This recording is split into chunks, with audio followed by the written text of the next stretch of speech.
Hello dear students, now we are going to discuss Ohm's law.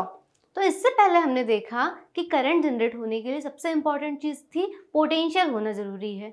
हमने देखा था कि पोटेंशियल डिफरेंस होता है, उसी की वजह से करंट जनरेट होना शुरू हो रही है किसी भी कंडक्टर में, किसी भी सर्किट में। तो आज हम करंट और पोटेंशियल का रिलेशन के बारे में डिस्कस करेंगे। Ohm's law states that electric current flowing in a conductor is directly proportional to the potential difference across the ends of the conductor at a constant temperature. That means किसी भी circuit में, किसी भी conductor में current generate होने के लिए जो पोटेंशियल डिफरेंस हो रहा है, पोटेंशियल डिफरेंस जो इंपॉर्टेंट है, पोटेंशियल डिफरेंस के कारण ही करंट जनरेट होगी। तो कैसे डिपेंड कर रही है कि जितना पोटेंशियल डिफरेंस आप बढ़ाते जाओगे करंट बढ़ते जाएगी, है ना। डायरेक्टली प्रोपोर्शनल है कि अगर पोटेंशियल डिफरेंस आप हाई कर रहे हो तो करंट इंक्रीज होगी और पोटेंशियल डिफरेंस लो कर रहे हो तो करंट डिक्रीज होगी। This means electric current varies as potential difference. So V is directly proportional to I. और ये हमने प्रोपोर्शनलिटी साइन को हटाया तो हम लोग को मिल रहा है एक कांस्टेंट। किसी भी प्रोपोर्शनलिटी साइन को चेंज करने के बाद आपको एक कांस्टेंट मिलेगा जो यहाँ आपका मिल रहा है R, और इस इक्वेशन में R है रेजिस्टेंस, जो हम आगे डिस्कस कर रहे हैं। इससे पहले हमने रेजिस्टेंस डिस्कस किया था कि वो रेजिस्ट कर रहा है करंट के फ्लो को, तो ये उसी का कांस्टेंट है रेजिस्टेंस, ठीक है। और अगर हम करंट की इक्वेशन निकाले तो I इक्वल्स टू हो जाएगा V डिवाइडेड बाय R, और पोटेंशियल के टर्म्स में V इक्वल्स टू IR। ये काफी इंपॉर्टेंट इक्वेशन है, इसी के बेस में हम लोग काफी क्वेश्चंस सॉल्व करेंगे। और R equals to V upon I, where R is the constant and it is resistance.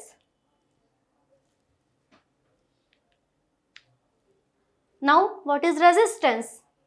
Resistance is the property of conductor which resists the flow of the electric current through it. हमने नाम से समझ में आ रहा है resistance, that means वो resist करती है, उसे रोकती है, किसी भी चीज को रोक रही है। तो यहाँ पे क्या रोक रहा है, वो फ्लो ऑफ इलेक्ट्रॉन्स। हमने पढ़ा था फ्लो ऑफ इलेक्ट्रॉन से करंट जनरेट कर रहा है, इलेक्ट्रिसिटी है, तो वो फ्लो ऑफ इलेक्ट्रॉन्स को रेजिस्ट कर रहा है। रेजिस्टेंस की आप वैल्यू बढ़ाते जाओगे तो फ्लो ऑफ इलेक्ट्रॉन्स कम होगा और करंट भी कम होते जाएगी। तो रेजिस्टेंस का काम ही है फ्लो ऑफ इलेक्ट्रॉन्स को कम करना। जैसे हम देख रहे हैं कि पोटेंशियल से पोटेंशियल डिफरेंस हमने दिया तो इलेक्ट्रॉन्स फ्लो होना स्टार्ट हुए, लेकिन जैसे हमने रेजिस्टेंस लगाया है तो देखना नंबर कम होते जा रहा है। ये आप ग्राफ से समझ रहे हो कि maximum flow of electrons, electric potential energy maximum है, लेकिन यहाँ मिनिमम है। ब्लू वाले आपको दिख रहा है, रेड वाली जहाँ मैक्सिमम है। तो जैसे हमने पोटेंशियल लगाया तो इलेक्ट्रॉन्स रैपिडली इंक्रीज फ्लो करने लगे, मैक्सिमम पोटेंशियल एनर्जी के साथ वो फ्लो कर रहे हैं। फिर जैसे रेजिस्टेंस हमने यहाँ पे इस सर्किट में देखो रेजिस्टेंस है, और रेजिस्टेंस से क्या हो रहा है, इलेक्ट्रॉन्स रेजिस्ट हो रहे हैं, स्पीड उनकी स्लो होते जा रही है। अब उतनी स्पीडली वो फ्लो नहीं कर रहे हैं। तो ये देख रहे हैं ब्लू वाले इलेक्ट्रॉन्स ये स्लो स्पीड से मिनिमम पोटेंशियल एनर्जी के साथ यहाँ पे ट्रेवल कर रहे हैं। तो अब वो क्या होगा, इसमें करंट भी कम होते जाएगी। तो आप रेजिस्टेंस, जितना हैवी रेजिस्टेंस लगाओगे उतनी लो करंट फ्लो करेगी सर्किट में। नाउ द SI यूनिट, तो हमने देखा V इक्वल्स टू IR और R equals to V upon I। Volt था, पोटेंशियल की वैल्यू थी वोल्ट, और करंट था एम्पियर। तो ये वोल्ट, जो वोल्ट पर एम्पियर है, इसी के लिए एक SI यूनिट है ओम, जिसका सिंबल है कुछ इस टाइप से ohm, by Greek letter ohm. Okay, the SI unit of resistance is ohm. Now 1 ohm कैसे मेजर करेंगे हम।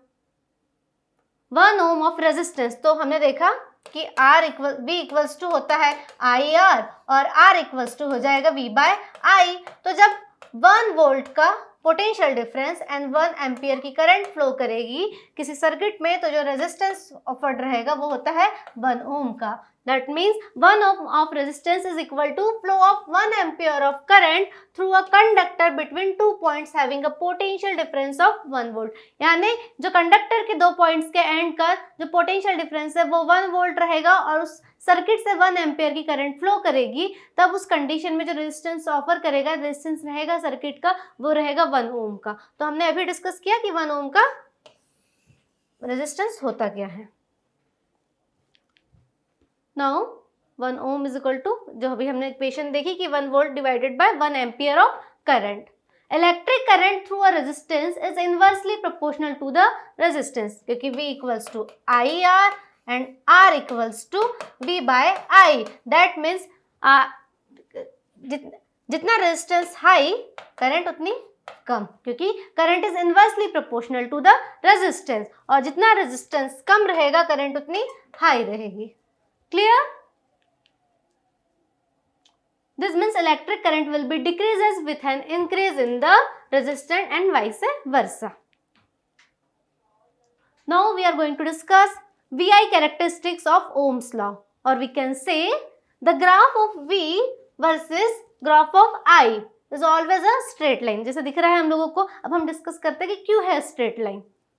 तो VI कैरेक्टरिस्टिक्स नाम से समझ में आ रहा है कि दो एक्सिस में, एक में पोटेंशियल रहेगा, एक में करंट रहेगा। तो हमने देखा कि हमने एक्स एक्सिस में करंट वाला बार ले लिया, वाई एक्सिस में वोल्टेज वाला बार ले लिया, एज इट इज जो फिगर में है। अब हमने कहा कि करंट है वो डायरेक्टली प्रोपोर्शनल है वोल्टेज के, या वोल्टेज है डायरेक्टली प्रोपोर्शनल, वोल्टेज आप जितना दोगे उतनी करंट बढ़ेगी। तो जैसे हम देखते हैं कि सपोज ये 0 है ओरिजिन, ये आपका 2 वोल्ट है, 4 वोल्ट है, 6 वोल्ट है, ठीक है, और ये आपका करंट है 1 एम्पियर, 2 एम्पियर, 3 एम्पियर।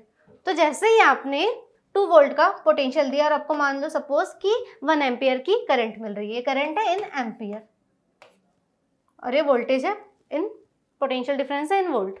तो आपने 2 वोल्ट का पोटेंशियल डिफरेंस दिया, आपको करंट मिल गई 1 एम्पियर की। सपोज आपने पोटेंशियल डिफरेंस डबल कर दिया, कितना, 4 वोल्ट का, और आपको करंट मिल रही है तब 2 एम्पियर की। फिर आपने, क्योंकि पोटेंशियल डिफरेंस डबल हुआ तो करंट भी डबल होगी, इनिशियली 1 थी, करंट डबल हो गई। फिर आपने फिर आगे से और 2 टाइम्स मल्टीप्लाई किया, मतलब पहले था 2, फिर 4, फिर 6 हो गया, तो करंट फिर आपको मिल गई इंक्रीज होते हुए 3।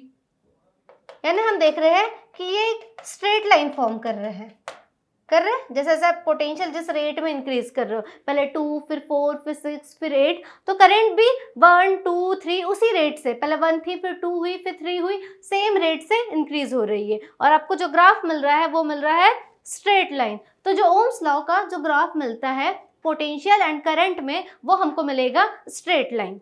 अब ये स्लोप क्या इंडिकेट कर रहा है, ये ग्राफ है, इस ग्राफ का स्लोप क्या इंडिकेट कर रहा है, तो स्लोप होता है tan थीटा से मेजर करते हैं, और tan थीटा क्या होता है, परपेंडिकुलर अपॉन बेस, ठीक है। तो ये हमने सपोज कि ये एक आपका परपेंडिकुलर है और ये है बेस, तो परपेंडिकुलर क्या है, ये आपका पोटेंशियल V दे रहा है और बेस क्या दे रहा है, करंट। तो हमने देखा कि V बाय I क्या होता है, R। दैट मीन्स जो स्लोप है VI कैरेक्टरिस्टिक्स का, वो आपको गिवन देगा वैल्यू रेजिस्टेंस की। तो जो स्लोप है VI ग्राफ का, वो आपको रेजिस्टेंस प्रोवाइड कर रहा है, रेजिस्टेंस की वैल्यू दे रहा है, ठीक है। Now the question on the based on the ohm's law, how much current will an electric bulb drawn from a 220 volt source if the resistance of the bulb filament is 1200 ohm. In this question we have given potential difference, देखो potential difference क्या given है, 220 volt, and the resistance, in this question we have also given resistance which is 1200 ohm. Now we have to find value of current. So एक simple सा formula है जो अभी हमने discuss किया, V equals to IR। तो हम values put करते हैं। V क्या गिवन है आपको, पोटेंशियल डिफरेंस, ये है आपका V, तो V गिवन है आपको 220 वोल्ट, करंट आपको फाइंड करना है, एंड रेजिस्टेंस गिवन है 1200 ओम। तो I की वैल्यू फाइंड करने के लिए आप इसे 12 को यहाँ 1200 को इधर डिवीजन में ले आइए, तो 220 divided by 1200, and on solving this we get the value of current. तो ये देखिए 0 से 0 कैंसल, ये 11 डिवाइडेड बाय 60, तो करंट की वैल्यू मिलेगी आपको 11 डिवाइडेड बाय 60 एम्पियर। अब इसको डेसिमल में कन्वर्ट करना चाहते कर सकते हैं, otherwise the value of current is equals to 11 divided by 60 ampere. So the value current 11 divided by 60 ampere will an electric bulb drawn from an 220 volt source if the resistance of the bulb filament is 1200 ohm. Okay. Now the next question is, the potential difference between the terminals of an electric heater is 60 volt. When it draws a current of 4 ampere from the source, what current will the heater draw if the potential difference increases to 120 volt? So in this question we have given potential difference between the terminals, which is V equals to 60 volt, and current which is equals to 4 ohm. ठीक है, तो सबसे पहले हम लोग को resistance find करना है, और रेजिस्टेंस के लिए क्या होता है, V equals to I R, that means R equals to V upon I. ठीक है, V की वैल्यू गिवन है 60 एंड I की वैल्यू है 4. ओके, तो ये हो जाएगा सॉल्व करने में, 4 1 जा 4 एंड 2 कैरी 4 5 जा, that means 15. So resistance equals to 15 ohm. अब क्या करना है कि what current will the heater draw if the potential difference is increase to 120. यानी इनिशियली तो पोटेंशियल डिफरेंस 60 था, लेकिन सेकंड टाइम्स इसका जो पोटेंशियल डिफरेंस है वो 120 हो गया. तो अब इसका पोटेंशियल डिफरेंस 120 वोल्ट हो गया, तब करंट की वैल्यू क्या होगी, उस कंडीशन में करंट की वैल्यू क्या होगी जब पोटेंशियल डिफरेंस 120 रहेगा. तो रेजिस्टेंस तो हमने निकाला, रेजिस्टेंस तो दोनों कंडीशन में सेम ही रहेगा. तो रेजिस्टेंस तो 15 ओम ही रहेगा सेकंड कंडीशन में, क्योंकि वायर सेम है.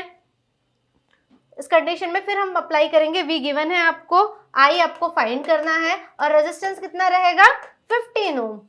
तो वापस आप यही फॉर्मूला यूज कर लीजिए, V equals to I R, और we can say that I equals to V upon R. Put करो values, V equals to 120 and R equals to 15. तो ये हो जाएगा 8 ampere. Clear? So the current 8 ampere will the heater draw if the potential difference increase to 120. So our answer is equal to, current equals to 8 ampere. Okay, clear?